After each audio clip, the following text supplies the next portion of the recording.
할렐루야. 제 7절까지 공독하자고 했는데 전도서 하면은 헛되고 헛되도다. 이걸 안 하면은 전도서 맛이 안 난다 생각하셔서 하신 것 같습니다. 전도서라고 하는 이름은 도를 전하는데 필요한 내용들을 기록한 책이다. 그래서 전도서이거든요. 도가 무엇일까요? 도라고 하면은 가르침도 있고 도라고 하면 길도 있습니다. 하나님께서 어떤 분이냐 이런 가르침도 전도서에 들어가고 인간을 왜 사느냐 어떻게 살아야 되느냐 하는 인간 살아가는 길을 가르쳐주는 것도 도에 들어갑니다. 그래서 오늘 본문에서 보시면은 이 전도서가 사실상은 영어로나 헬라어로 제목을 책 이름을 붙였는데 뭐라고 붙였냐면은 에클레시아 스테스라고 하는 말을 붙였어요. 에클레시아 스테스. 에클레시아라고 하는 말은 신약 성경에서 교회라고 하는 말을 쓸 때 거기에 헬라어로 사용한 말입니다. 뜻은 불러 밖으로 뽑아내어서 따로 거하게 한 무리 그런 의미로 이해를 하면 되는데요. 전도서를 그렇게 교회라고 하는 이름과 똑같이 붙인 이유는 뭘까요? 교회는 바로 가르침, 도라는 뜻과 같은 거죠. 모임, 밖으로 불러 뽑아내어서 하나님 앞에 있는 우리들 이런 의미로서 바로 전도서도 교회라고 하는 이름과 아주 직결된 그러한 명칭을 이렇게 이름 붙여서 열고 닫고 읽고 하는 줄로 믿습니다. 우리나라는 지금 엄청 발달하고 있습니다. 발전하고 있고요. 얼마 전에 누리호를 띄웠는데 이 기술이 세계에서 한 3대 국가, 미국이라든가 뭐 영국, 아니 소련, 또 중국 뭐 이런 나라들이 갖고 있는 것과 거의 이렇게 대등한 것도 있고 좀 나은 것도 있고 할 정도로 이걸 쏘아올리고 난 뒤에 다른 나라들이 다시 보기 시작했다는 그런 기사들도 있는데요. 제가 드리려고 하는 말씀은 그 누리호 하나 하늘에다가 올려가지고 달 궤도에다가 갖다가 집어넣고 돌게 하고 뭘 찍어서 보내게 하고 그러는 것이 보통 기술이 아닌가 봐요. 근데 하나님께서는 하늘에 저렇게 많은 별들을 어떻게 다 궤도에다 올려놓으셨지? 생각해 보니까 하나님은 기술이 좋으신 분 같아요. 능력이 많으신 분 같아요. 그 쏘아올린 위성들마다 이거는 인공위성은 사람이 만든 인공이거든요. 저 위성은 돌고 있는 별들은 하나님 만드신 신공이거든요. 신공을 갖다 아주 신공을 더해서 쏘아올려서 저 지금도 잘 돌고 있다. 정말 대단한 것인 줄로 믿습니다. 저와 여러분이 믿는 하나님은 정말 대단한 분이신 줄로 믿습니다. 그분이 어떤 분이냐? 오늘 본문에 보면은 전도자가 말하기를 아무런 소망이 없기 전에 이제 창조주를 기억하라 라고 말씀을 하셔요. 창조라고 하는 말은 없는 데서 있게 했다라는 뜻에서 나온 겁니다. 창조란 말은 있는 걸 가지고 뭘 새롭게 만든 것을 가리키지는 않습니다.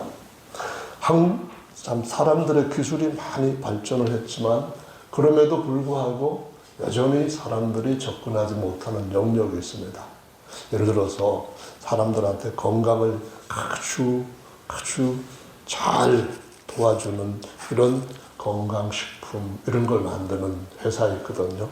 우리 유니시타라고 하는 거 들어보셨을 거예요. 거기도 보면은 아주 뛰어난 의사들 그리고 연구하는 연구원들 그런 사람들이 만들어내어서 세계적으로 굉장히 유명한 사람들이 건강을 위하여서 거기서 나온 여러 가지 약으로도 쓸 수도 있고 건강식품으로도 쓸 수 있는 것들을 애용을 하거든요. 그런데 특징 하나가 뭔가 하면은 사람이 인공적으로 만든 것을 사용하지 않는다는 데 있습니다. 그럼 어떻게 하냐면은 자연에서 그것을 추출해 가지고 그것을 기가 막히게 사람 몸에 잘 흡수할 수 있도록 결정체를 만들어서 사람들한테 공급한다는 거거든요. 사람들이 아무리 기술이 발달해도 실제로 물질이 많이 있다 해도 이 물질 자체를 만들 수는 없다는 것을 알고 있어요. 이거는 다 인정하는 거예요. 이 물질을 가지고 사람의 피부를 노하지 않도록 만든다 할지라도 여전히 물질은 있는 것 가지고 만들지 없는 데서 그런 것들을 만드는 것이 전혀 아니라는 것, 저와 여러분들이 그걸 생각하는 것이 창조주를 기억하는 거예요. 플랜트라고 하는 영어 단어는 의미가 식물이라는 의미도 있고 또 공장이라는 의미도 있잖아요. 식물 공장이 있어요. 그러니까 비타민을 만들어내는 거 있어서도 제약회사가 어마어마한 머리 좋은 사람들을 굉장히 많은 사람들 모아가지고 약을 만들어내거나 건강식품을 만들어내는데 그걸 만들어내는 공장이 어마어마하게 크거든요. 그런데 식물이라고 하는 그 자체 플랜트에서 나오는 것과 비교할 수가 없는 거예요. 못 만들어내는 거예요. 여러분 그거 믿으십니까? 창조주를 기억하는 저와 여러분들이 되시는 것은 인생이 하나님께서 주신 지혜로운 참된 길을 갈 수 있는 기본입니다. 이 생각을 못하면은 정말 속고 사기당하는 인생으로 살아갈 수가 있기 때문에 저와 여러분들은 꼭 생각해야 되는 것이 과학은 아무리 발달해도 물질조차 만들지 못한다. 이거 하나 하고요. 믿습니까? 물질이 만들어져 있어서 그걸로 또 다른 뭐를 재생산을 했다 할지라도 거기에 생명을 줄 수 있는 가능성은 100% 없다. 이거를 믿으시기를 예수님의 이름으로 축원합니다. 사람이 심장이 약해지면은 뛰다가도 안 뛰어요. 그러면은 심장이 안 뛸 때, 심정지가 일어날 때, 그런 사람들은 인생을 마감하게 됩니다. 그렇게 마감하게 되는 때에 대해서 오늘 본문이 말씀을 하고 있는데, 이거를 좀 뭐랄까요? 비관적으로 말하지 않고 창조주를 기억하면은 좀 유희적으로, 좀 즐거움, 어떤 희망, 이런 것들을 갖고 있는 접근법으로 사람의 죽음에 대해서 얘기를 하고 있는 것을 볼 수 있습니다. 요즘은 많은 사람들이 심정지가 일어났는데 인공호흡을 막 시켜가지고 다시 몇십 분 안에 깨어나고 몇 분 안에 다시 깨어나고 그런 경우가 있습니다. 많아요. 지금 정말 많습니다. 근데 사람이 심장이 딱 멎었대도 피돌기가 딱 멈춰가지고 시체가 이제는 몸이 죽은 시체가 되려고 할 때 다른 펌프를 작동시켜가지고 계속 이렇게 심장을 펌프질을 시킨다 해도 역시 살지를 못합니다. 인위적으로, 강압적으로 한다 해도 못하는 것은 생명은 하나님 손에 있기 때문에 안 되는 겁니다. 생명을 만들 수 있는 분은 하나님밖에 없는 줄로 믿으시기 바랍니다. 그분이 생명뿐만 아니라 모든 것을 만드셨다라고 말씀을 하시고 있는데 사람이 진짜로 오늘 창조주가 하신 말씀을 가만히 살펴보면은 사람들이 얘기하는 것과 너무 많이 다르기 때문에 하나님의 말씀을 선택할 건가? 사람의 의견들을 선택할 건가? 할 때 대부분의 많은 사람들은 하나님의 말씀을 선택하지를 못합니다. 왜냐하면 모르는 사람들이 제시하는 소경의 길을 가고 있기 때문이다라고 말합니다. 성경에서는 사람에 대해서 사람 자신이 잘 모르면서 그 사람을 지으신 분에 대해 가지고 아는 분한테 얘기를 듣고 그분이 이렇게 사람은 존재가 이렇게 시작되어서 이렇게 가다가 나중에 이렇게 되는 거다 알려주신 매뉴얼을 따라가면은 쉬운데 이거를 무시하고 사람들이 잘 모르는 중에 해놓은 것들 가지고 그거를 매뉴얼을 대신하는 것으로 살아갈 때에 인생들은 결국은 헛되고 헛된 삶으로 끝난다는 겁니다.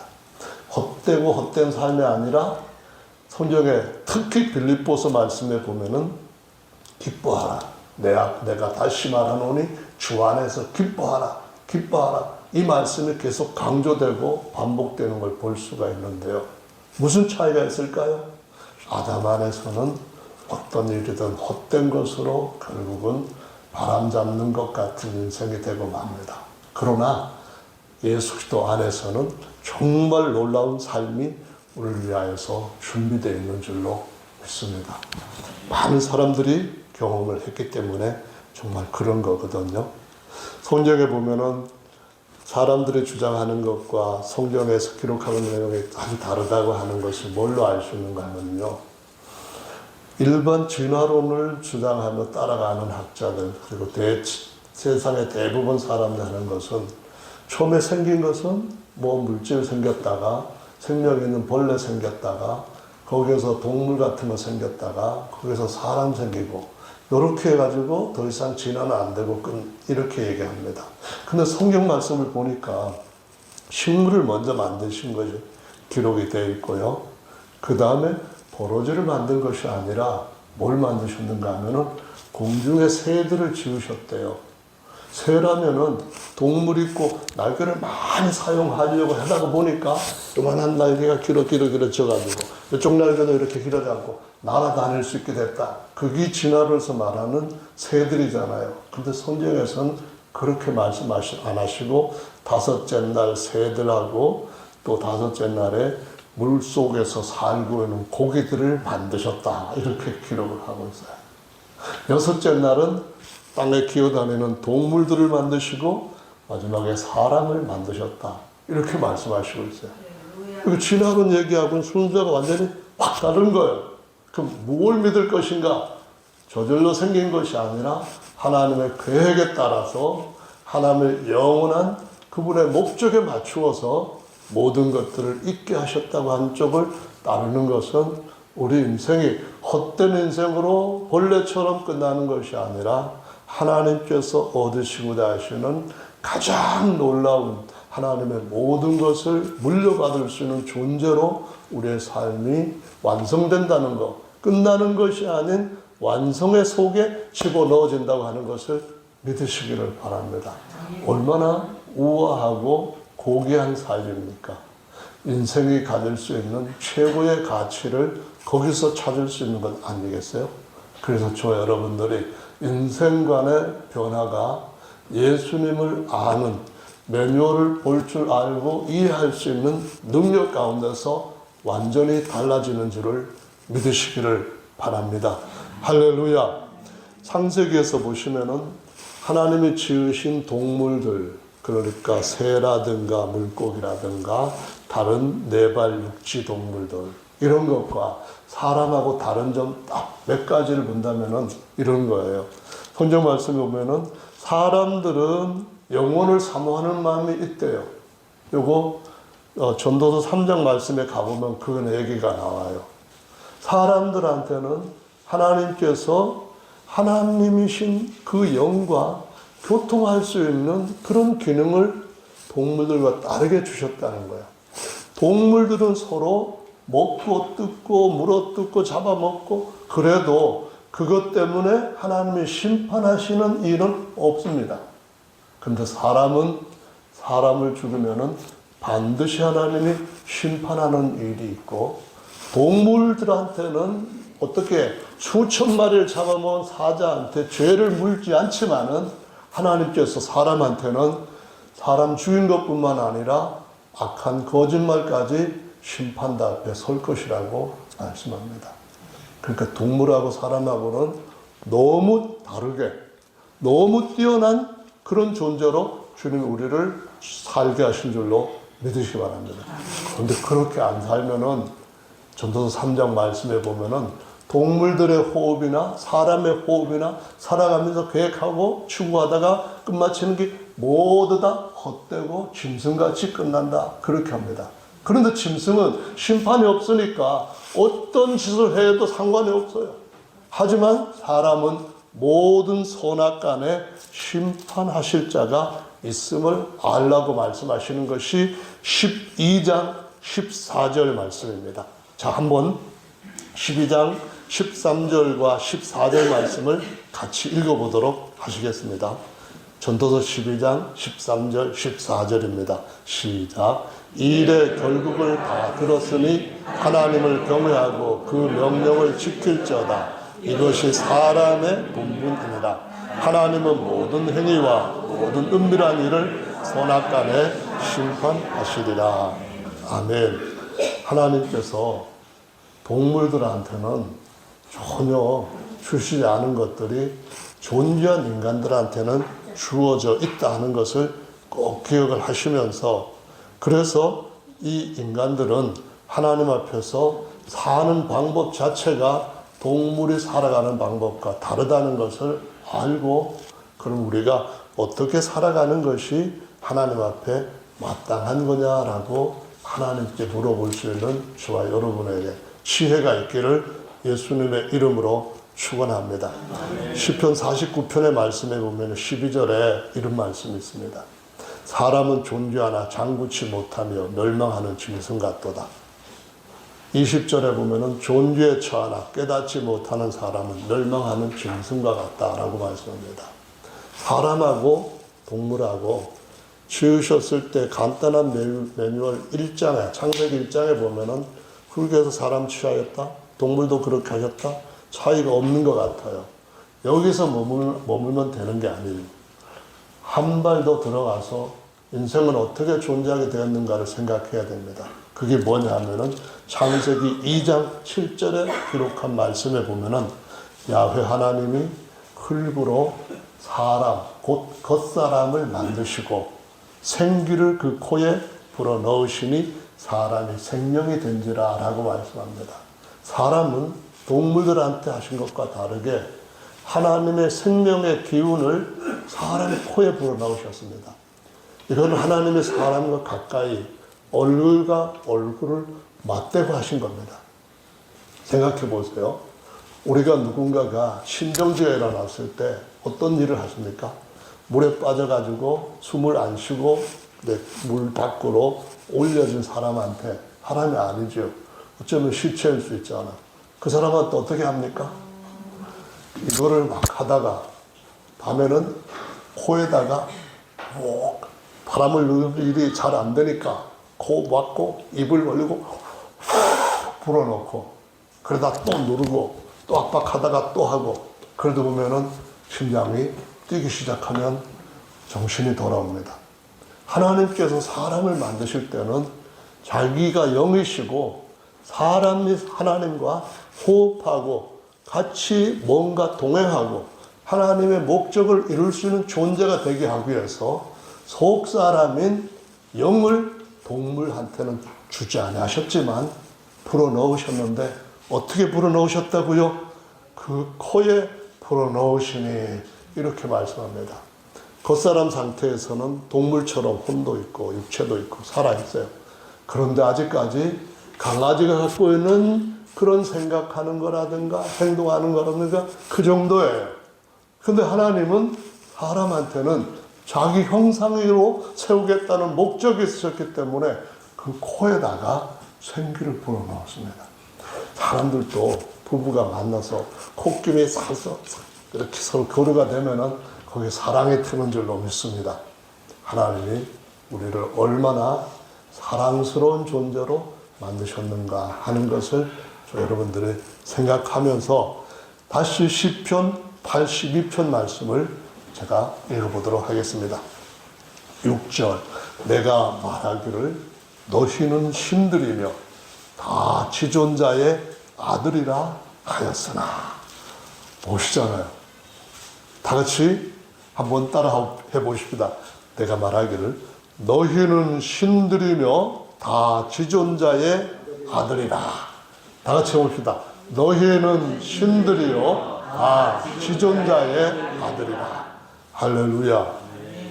그런데 7절에 보면은 너희는 범인같이 죽으며 방백의 하나같이 엎드러지리로다 라고 말씀합니다. 여기에 범인, 보통 사람, 평범한 사람, 방백이라고 하면은 그들 중에 지도자 그 말입니다. 인생이 동물보다 조금 잘 사는 것보다는 평범하지만은 사람답게 사는 것이 더 좋습니다. 그게 더 잘 사는 인생이죠. 그러나 하나님이 아무리 인간의 도덕적이고 양심적으로 산다 할지라도 그렇게 하면서 그것으로 끝내는 삶은 평범한 사람의 죽음입니다. 좀 뛰어나봐야 방백처럼 죽는 겁니다. 그러나 예수님께서 주신 계획을 따라 사는 삶은 지존자의 영원한 아들로 다시 일어나게 되고 그분의 후사의 자리에 그리스도와 함께 세워지게 되는 줄로 믿으시기를 바랍니다. 로마서 8장 말씀에 보면은 우리가 그리스도와 함께하는 하나님의 형상과 후사가 될 것이라는 말씀과 함께 그분이 맏아들로 다시 오실 때에 우리의 낮은 몸을 자기 영광의 형상으로 세우실 것이다 라고 말씀하시고 있습니다. 이것이 하나님께서 우리의 인간의 육체를 어떻게 더 놀라운 새로운 창조 작업을 통하여서 완전한 사람으로 세울 것인가 하는 것을 보여주시는 확실한 믿을만한 정말 놀라운 매뉴얼인 줄로 믿으시기를 바랍니다. 할렐루야. 그래서 오늘 저와 여러분들이 하나님 앞에서 나는 왜 예수님을 믿고 하는가? 나는 예수님을 믿고 살아가는 가정에 또 어떻게 하면은 하나님께서 보시는 가치 있는 삶을 하는 것인가? 이 부분에 대해서 진지하게 생각해 보시기를 예수님의 이름으로 축원합니다. 할렐루야. 그래서 사람이란 존재는 동물하고 너무 많이 다르지요. 동물하고 많이 다르다 하는 그 말 중에는 하나님은 사람을 처음서부터 동물과 특별히 다르게 창조하셨을 뿐만 아니라 사람이 범죄를 했을 때라도 동물들을 먹을거리로까지 주셨습니다. 동물들끼리 먹고 잡아먹고 하는 약육강생의 그런 삶이 그들한테는 그냥 평범한 삶입니다. 하나님이 홍수 심판 이후에 사람들한테는 동물도 먹을 수 있도록 하셨는데 동물 잡아먹었다고 하나님이 죄로 다스리는 일은 절대 없는 줄로 믿으시기 바랍니다. 그래도 동물은 식물과 다르기 때문에 식물로는 우리의 죄의 문제를 일시적인 해결을 할 수 있는 수단, 재료가 될 수가 없지만은 동물은 인생의 죄를 덮어줄 수 있는 만큼의 가치 있는 인생보다는 낮은 존재이지만 식물보다는 월등한 존재로 지으신 줄로 믿으시기를 바랍니다. 할렐루야. 아멘. 예수님은 하나님의 아들로서 얼마나 대단한 존재인가 하는 것을 보여주시면서 예수님이 오시면서부터 하늘의 여러 가지 비밀들을 공개하셨는데 이걸 마태복음 13장에서는 천국의 비밀이라고 하셨고 구약 성도들한테 구약의 선지자들한테는 알리지 않으셨지만은 하나님의 아들이 오셔서 구약의 성도들은 다 종의 신분인데 하나님이 낳으신 친아들이 오셔서 아들 안에서 하나님 아버지께서 오셔서 하나님의 모든 계획들을 다 증거하시는데 지난 시간에 요한복음 5장 말씀에서 보셨던 것처럼 하나님이 계시느냐 안 계시느냐 의문이 있는 사람들은 예수님을 보라는 겁니다. 예수님을 보라는 말씀 안에 들어있는 진리가 무엇입니까?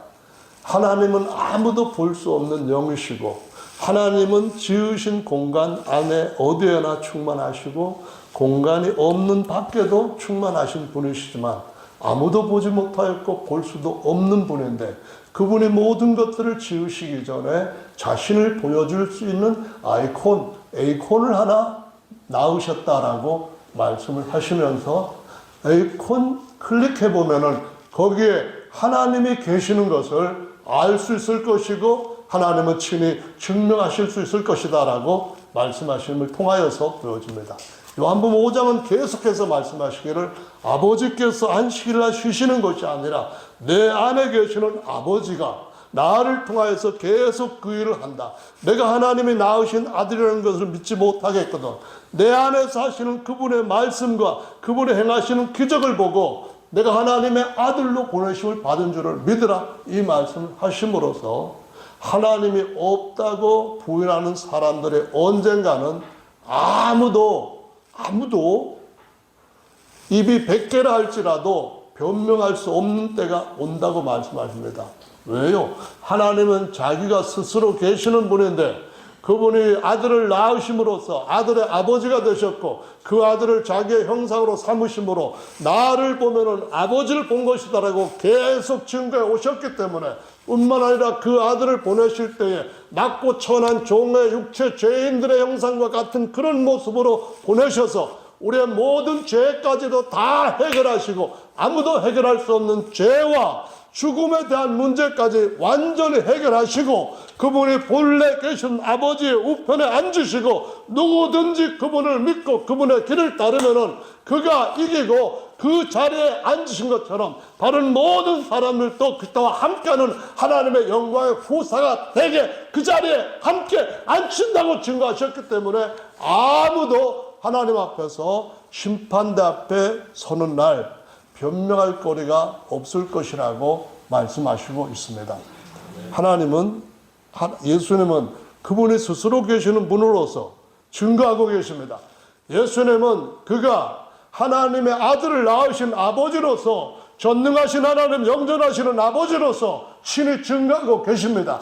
예수님은 그가 만세 모든 것들보다 먼저 태어난 아들로서 만유의 시작과 마지막이 어떨지를 하나님의 모든 걸 물려받을 구사의 자리가 어떠한지를 친히 증인으로 증거하고 계십니다. 그분이 다시 살아나신 그분의 역사가 이 모든 것들을 증거하기 때문에 저와 여러분들은 교회라고 하는 것 안에서 진리의 말씀이라고 하는 이 매뉴얼 안에서 우리의 인생이 어디로 가야 하나님의 심판대 앞에 이르지 아니하고 하나님이 계획하신 최고의 놀라운 자리에 영원토록 앉을 수 있는가 하는 것을 증거해 주고 있는 이 증거의 책인 줄로 믿으시 바랍니다. 심판대 책 3권이 펴진대요. 첫 번째로 펴지는 책은 생명책이래요. 생명책은 죄에서부터 사망에서부터 이기고 나온 자들이 그 이름을 다 거기에 하나님이 농명해 놓은 그 책이라고 말합니다. 하나님께서 책 가지고 계신다는 거 여러분은 믿으시기 바랍니다. 그 책이 심판대 앞에 펴질 때에 내가 몇십 년 살다가 세상 떠난 후에 내 인생이 끝나고 없어졌을 거다 그렇게 했을 때 딱 하나님 심판대 앞에 섰다는 것을 보게 될 겁니다. 그리고 책에 이름이 있냐 없냐 질문하시는 그 주님의 엄중한 질문을 받게 될 겁니다. 없는데요. 없습니다. 너의 생명책에 내 이름이 없구나. 오늘 심판을 받기 합당한 것은 내가 내 아들을 너를 위하여 대신 그 모든 값을 지불했는데도 불구하고 왜 그것을 그렇게 안 믿고 억지로 사망의 길을 다른 죄를 갔느냐. 잘 사는 게 아닌 줄 이제야 알겠지? 질문하시는 그 음성을 엄중함 가운데 듣게 될 줄로 믿으시기 바랍니다. 그것으로 끝난 게 아닙니다. 심판대는 했던 죄에 대한 것이 얼마만큼 벌을 받아야 되는지를 정가해 주는 겁니다. 정죄하는 거예요. 살인죄와 초코파이 훔쳐먹은 죄와 똑같이 대하지 않는 것처럼 이 땅에서 행하였던 모든 것에 대해서 몸으로 한 것, 마음과 생각으로 한 것, 모든 것에 대해서 하나님은 그의 행위책에 다 기록해 놓으시고 행위에 따라 심판을 받는다라고 말씀합니다. 주님 나를 심판하는 근거가 뭐예요?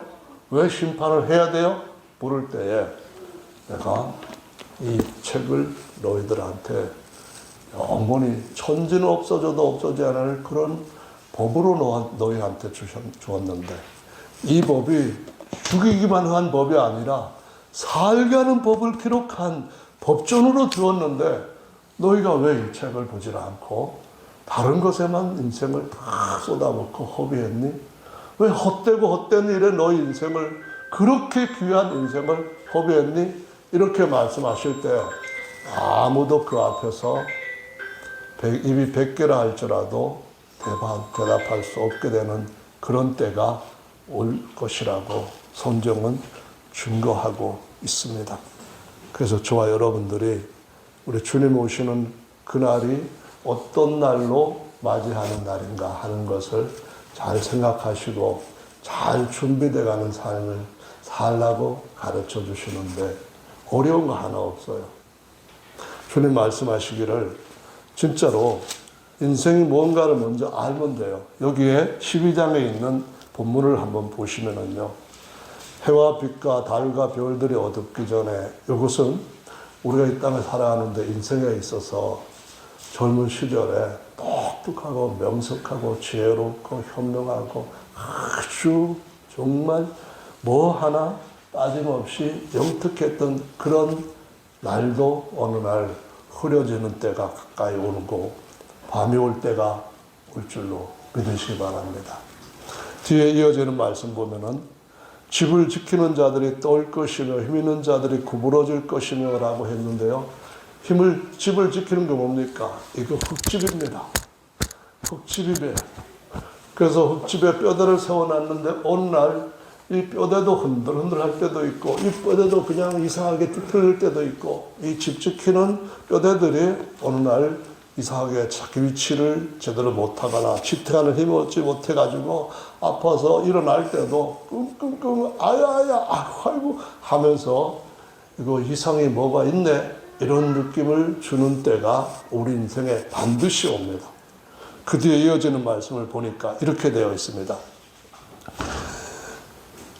창들로 맷돌질하는 자들이 적음으로 그칠 것이며, 여기 맷돌질하는 자들이라 했을 때 집에서 맷돌질 하잖아요. 우리 영혼이 안에 있는 영혼의 집인데 여기서 맷돌질하는 자가 있다는 겁니다. 누군지 아세요? 바로 고기 뜯을 때에 꼭 필요한, 요즘 보면은 임플란트 뭐 몇십만 원 하는 게 진짜요, 그런 말 많이 동영상에 나오는데, 이빨 튼튼하게 하는 거, 맷돌질 잘하는 거라고 빗대고 있습니다. 옛날에는 많은 돌 위에다가 돌 하나 또 올려갖고 이렇게 해가지고 붙잡고 이렇게 돌렸거든요. 여기에 붙잡고 있는 것이 뭐라고 했죠? 이게 이름 뭔지 모르겠네요.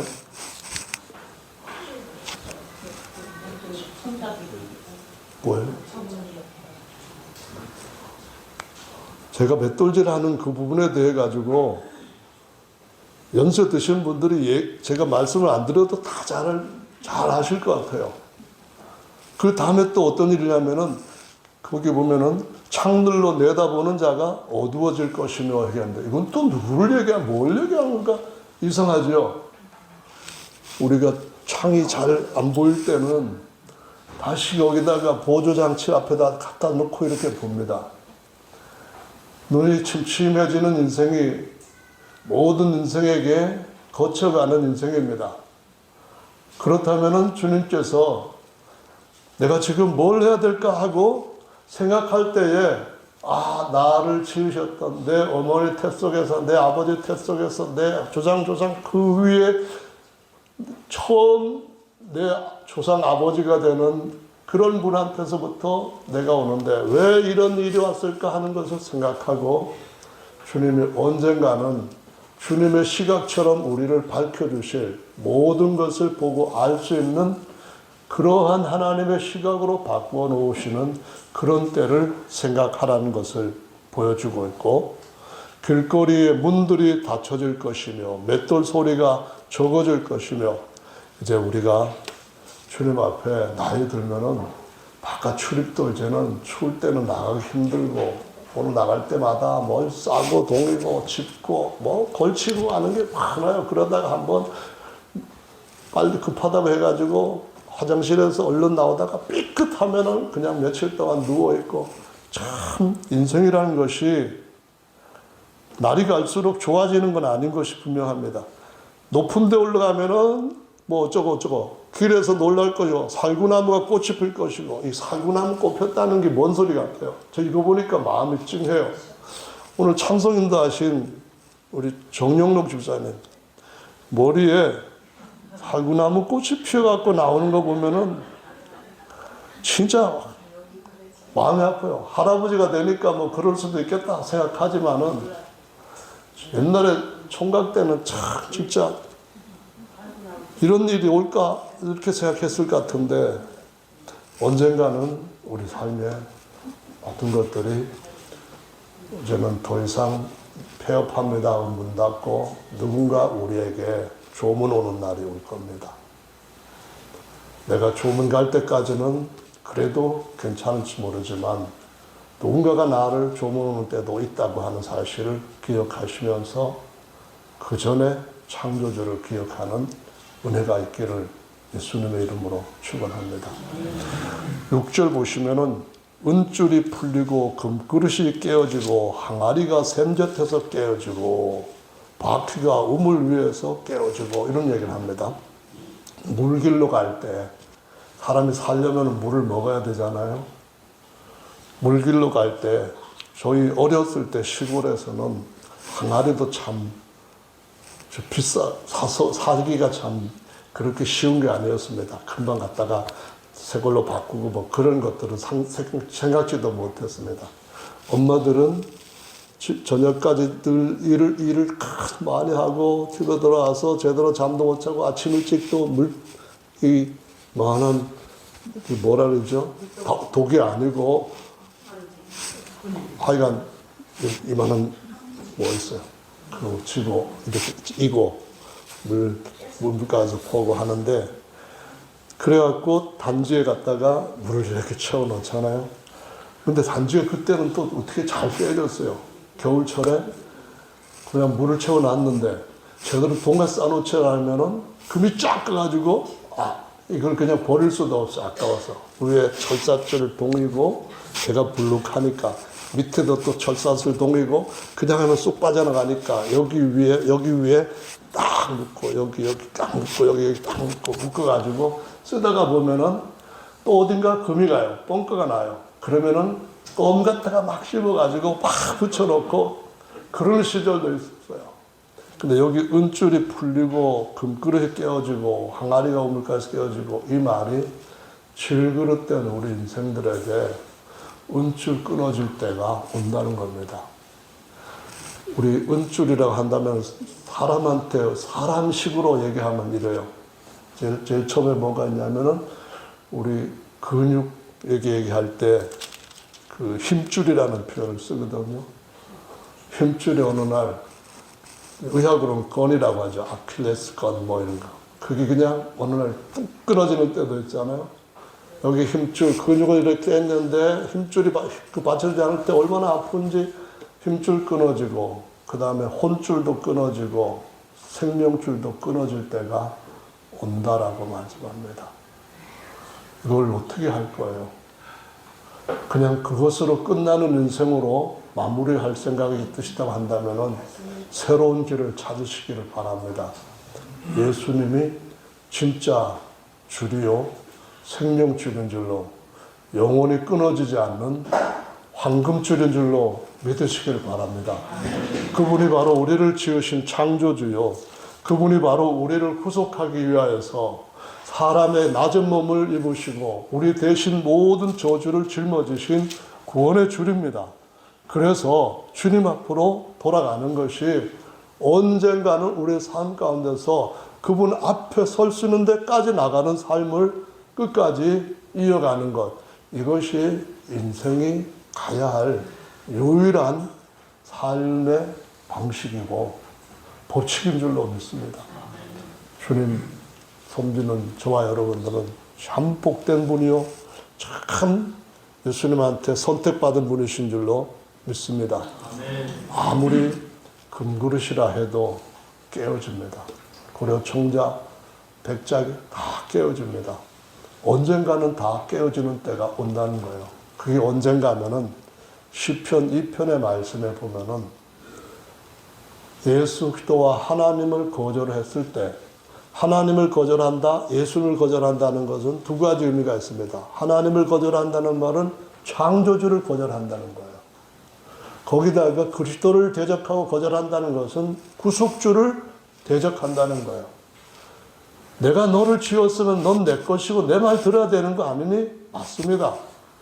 근데 네가 죄를 지어가지고 영원히 나를 담을 수 있는 그 모든 것들을 상실한, 다 탈취당한 더러운 그릇이 되었는데 내가 내 피로 너를 깨끗하게 했으면은 이제 내 말을 들어야 되는 거 아니니? 맞는 말씀입니다. 하나님 앞에 그리스도의 피로 구속받는 우리가 하나님 앞에 얼마나 대단한 존재인지, 예수님이 흙그릇으로 이 땅에 오셨을 때 그 안에 신성의 모든 충만이 있으셨던 것처럼 우리들도 그 복음 안에서, 그 약속 언약 안에서 그분과 같이 너희도 그 안에서 충만해졌느니라는 이러한 그릇으로 바뀌어진 줄로 믿으시기 바랍니다. 금이 담겨 있는 질그릇은 재질은 질그릇이지만 담겨 있는 목적을 따라 본다면 금그릇입니다. 예수 그리스도께서 우리를 구속하시고 주님 앞에 거듭난 우리 인생들의 그 목적은 하나님의 모든 충만을 담은 하나님의 그릇인 줄로 믿으시기 바랍니다. 이보다 더 좋은 인생이 어디 있습니까? 그래서 주님 앞에 저 여러분 즐기면서 살아갈 필요가 있는 줄로 믿습니다. 할렐루야. 아멘. 그래서 오늘 읽은 7절 말씀을 보시면은 이렇게 기록을 합니다. 흙은 여전히 땅으로 돌아가고, 이건 창세기 3장 16절, 17절 또 이어지는 말씀에서 보면은 19절까지 흙으로 돌아가라 라는 말씀을 하셨어요. 그래서 우리 모든 성도들이 죽는다는 말을 우리말로는 돌아가셨다라고 표현합니다.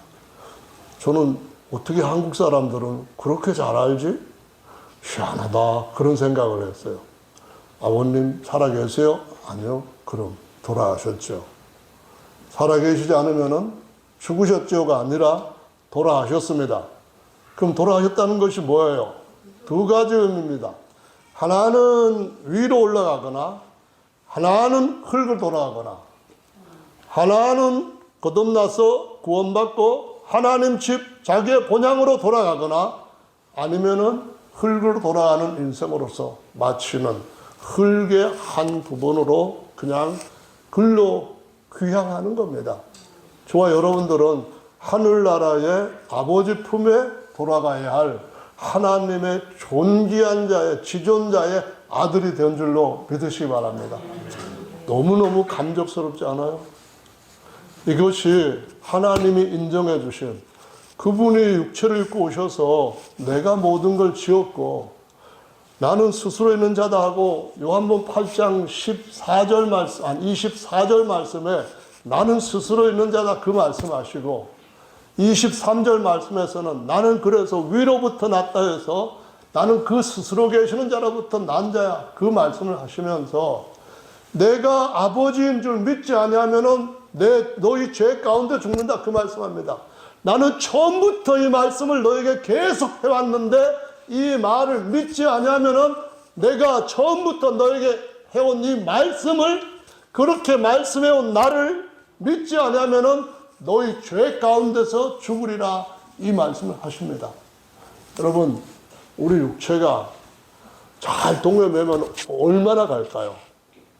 한 200년 살 수 있을까요? 제가 볼 때는 여기에서 100년 사실 수 있는 분은 한 분도 안 계신 것 같아요. 노여워하지 마세요. 그것이 저주가 아니라 행복일 수 있습니다. 왜냐하면 100년 안에 받아들이신 예수께서 다시 오실 거예요. 그때 데려감을 당하지 못하시고 나 이 땅에서 한 500년 살 거야 라고 생각하고 계시는 분은 계획 바꾸세요.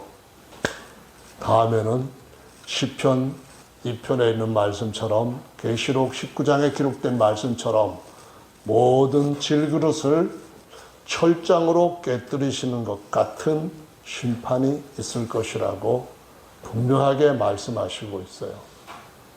아무리 단단하게 은줄로 묶든 금줄로 묶든 간에 깨어집니다. 그 전에 저와 여러분들이 주님 맞이할 수 있는 그러한 몸으로 변화되는 삶을 사시게 되기를 예수님의 이름으로 다시 한번 축원합니다. 할렐루야. 네, 주님께서 오늘 말씀하신 요 신은 이렇게 번역되어 있는 요 단어가 원래 루아우라고 하는 히브리어로 영이라고 번역하면은 가장 그 영이라고 번역할 때에는 가장 정확한 의미로 얘기할 때 영이라고 번역을 하는데요. 다 영이라는 의미는 아니지만은 이 구절에서는 신, 구약에서는 영을 신이라고 하나님의 영, 하나님의 신 이렇게 번역을 했어요. 그래서 돌아가고 땅으로 돌아가는 것이 있는데 우리는 물과 성녀로 거듭난 사람이라 할지라도 흙은 땅으로 흙으로 돌아가고 영은 하나님께로 돌아가는 삶을 사는 것이 창조주께서 우리에게 주신 매뉴얼을 따라 잘 사는 것인 줄로 믿으시기를 예수님의 이름으로 축원합니다. 할렐루야. 아멘. 임사체험이라고 하는 말을 사람들이 많이 쓰거든요. 근데 요즘은 임사라는 말은 잘 안 쓰고 근사라는 말을 씁니다. 임사와 근사, 가까이, 죽음 가까이 갔던 체험, 이게 근사 체험이고, 임사는 죽음에 들어갔던 거, 죽음에 나한테 실제로 임했던 거, 그 체험, 차이가 나는데요. 어떤 차이인가 제가 설명을 드려볼 테니까 쉽게 이해하실 수 있을 겁니다. 사람은 식물이 아니어서 다른 기능을 갖고 있습니다. 어떤 기능을 갖고 있는가 하면은 데살로니가 전서의 말씀에 보면은 5장 23절에 영과 혼과 몸 이런 표현을 썼거든요. 근데 그 말씀 말고 시간은 좀 부족하니까 줄여서 히브리서 4장 말씀을 찾아서 살펴보도록 하겠습니다. 4장 12절 말씀인데요. 히브리서 4장 12절 찾으셨으면 읽어보겠습니다. 시작. 하나님의 말씀은 살았고 운동력이 있어 어떤 것보다도 예리하여 혼과 영과 및 관절과 골수를 찔러 쪼개기까지 하며 또 마음의 생각과 뜻을 감찰하나니. 여기 보시면은 혼이란 말씀이 나와요. 영이란 말씀도 나와요. 그러니까 합치면은 영혼. 우리 존재를 세 개로 나눠 가지고 부르면은 본질을 영혼 육 이렇게 흔히 삼분법 이렇게 표현합니다. 근데 여기 몸이 질그릇이다, 담는 거다. 그렇게 이 육체 질그릇 안에 뭘 담느냐, 담는 것을 얘기할 때는 하나님이 지으신 영 이 안에 담고요. 또 하나님께서 지으신 이 육체 안에다가 혼이라고 하는 것도 담으셨기 때문에 그릇이라고 표현합니다. 그래서 우리의 육체는 영혼의 그릇이라고 표현하고 영혼이 들어있고 거주하는 집이다라고도 표현을 합니다. 여기에서 보시면은 혼과 영 및 관절과 골수, 여기 관절과 골수 이 말은 육체 안에 있는 것까지도 지금 얘기하는 겁니다.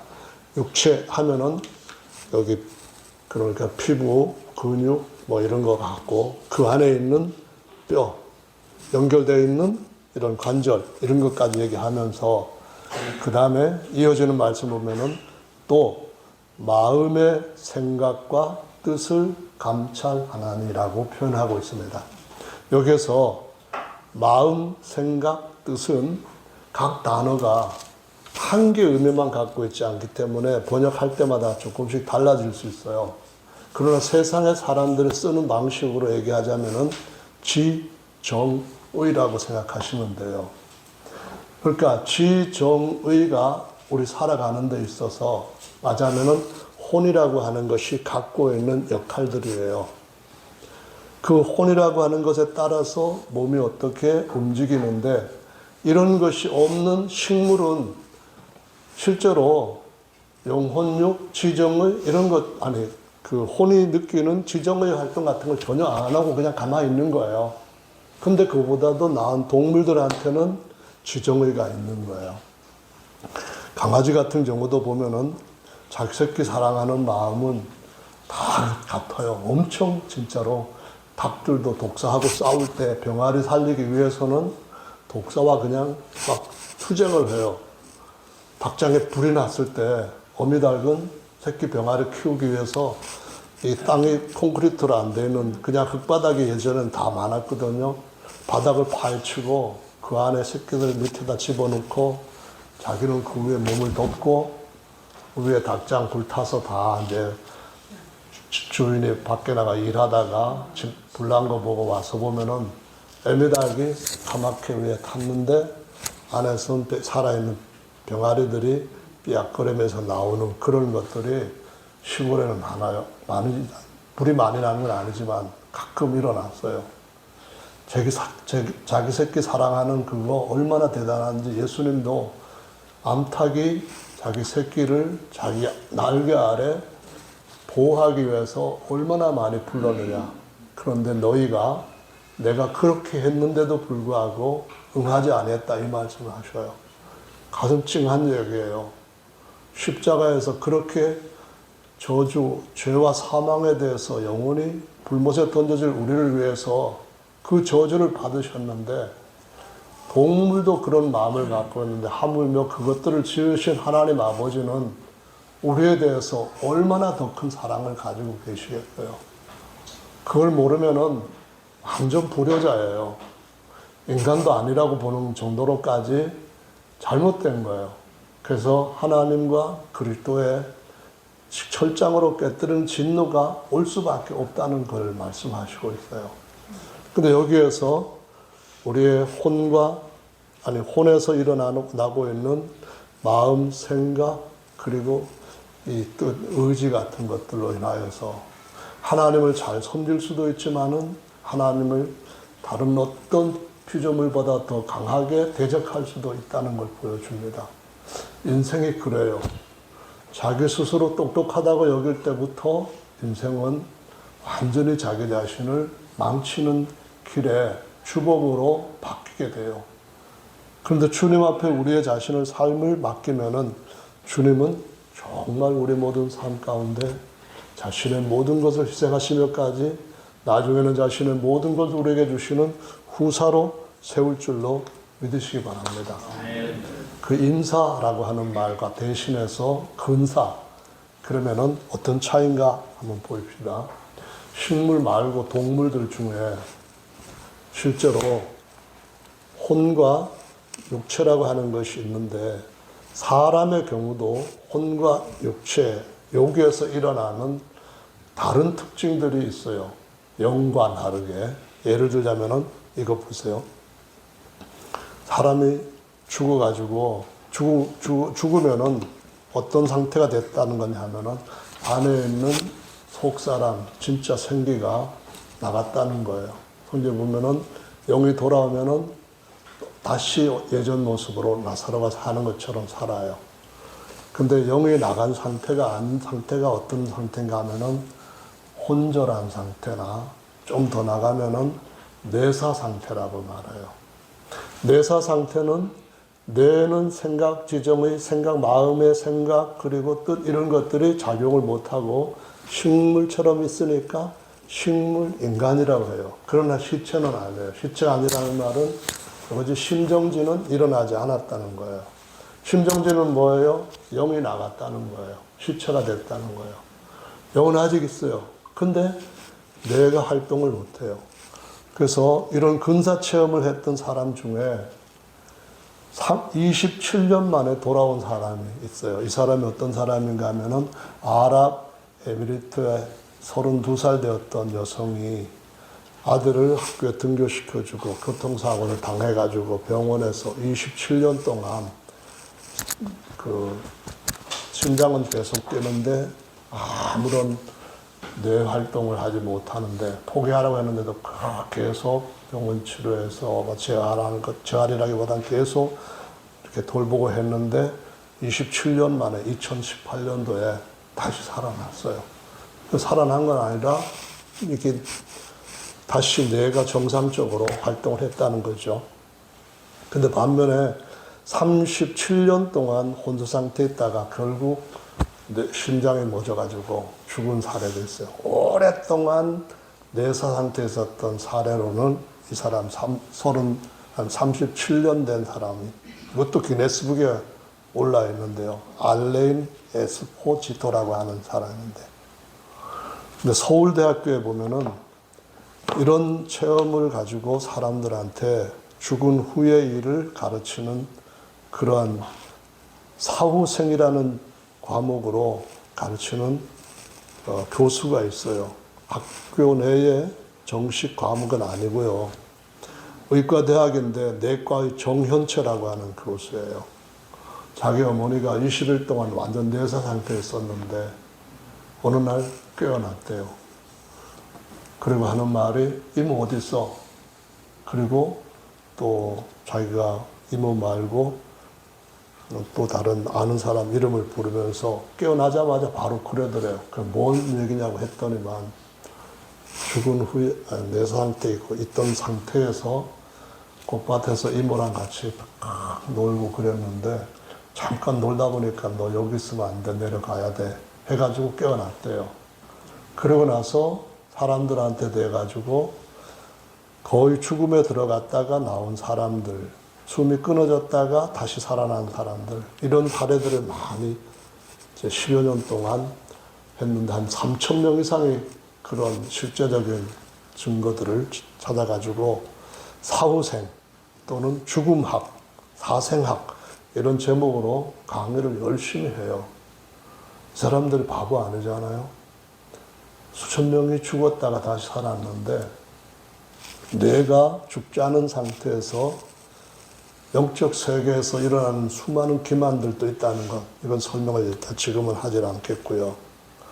다음에 진짜로 호흡이 끊어졌는데 이렇게 심장이 멎었는데도 다시 살아온 사람들도 있어요. 내사 상태에서 유명한 그런 체험을 한 실제 본인은 알렉산더 이분이라고 하는 미국의 최고의 정신의학과 뇌의학 과학자인데요. 이 사람이 자기 스스로 7일 동안 완전 뇌가 죽었었는데 다시 정확하게 깨어났어요. 그리고 나서 완전 사람 달라졌어요. 천국의 증거 이런 책도 내고. 제가 드리는 말씀은 이런 사례들이 뛰어난 의학자들한테서도 많이 나고 있다는 것을 드리는 이유는 여기에서 사는 삶이 끝이 아니에요. 여기에서 살다가 모든 것이 없어지는 게 아니에요. 우리의 눈앞에서 살고 있는 삶의 터전에서 사라질 뿐이에요. 하나님이 나타나셨다가 사라지신다고 해서 하나님이 없어지는 게 아닙니다. 하나님이 뭔가 우리 삶 가운데 역사하시고 그 다음에 역사가 안 나타난다 할지라도 하나님의 능력이 사라진 것이 없어진 것이 아닙니다. 사라진 거죠. 오늘날도 하나님 우리의 삶 가운데 계속 역사하시고 뿐만 아니라 그분이 지으신 대단한 피조물인 천사들도 우리 삶 가운데 계속 역사해요. 그러니까 여러분 주님 오실 날이 가깝다고 하는 이러한 피조물이 탄식하는 때에 예수님에 대해서 더 마음과 뜻과 정성을 다해 영의 생각으로 더 굳게 서시기를 예수님의 이름으로 축원합니다. 아멘. 영의 생각, 우리 속사람이 하나님, 영이신 하나님과 더욱 상통할 수 있는 그러한 하나님과의 친교가 있으시기를 바랍니다. 다 같이 함께 기도하는 시간 갖겠습니다.